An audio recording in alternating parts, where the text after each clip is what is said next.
grateful devotion, our tribute we bring. We lay it before you, we kneel and adore you. We bless your holy name, glad praises we sing. We worship you, God of our fathers, we bless you. Through trial and tempest, our guide you have been. When perils o'ertake us, you will not forsake us. And with your help, O Lord, our struggles we win. With voices united, our praises we offer, and gladly our songs of thanksgiving we raise.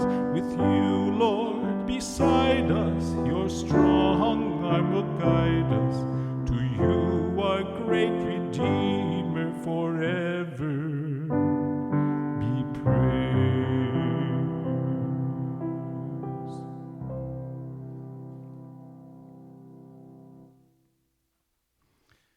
That song that we'll be singing in church, sing it from time to time during as an offertory, is based in part on Psalm 107, starting at verse 31. Let them thank the Lord for his steadfast love, for his wondrous works to the children of men. Let them extol him in the congregation of the people, and praise him in the assembly of the elders.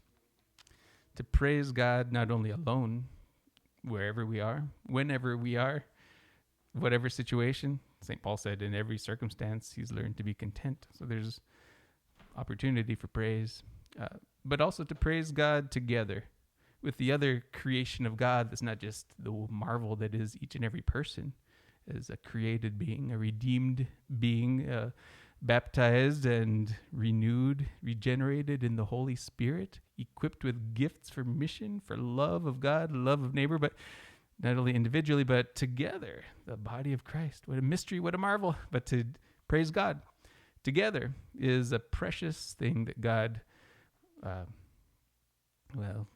not only delights in, but he wants for us. It is a gift to each other, a gift to ourselves to be able to come together, to assemble, to be his people, the church.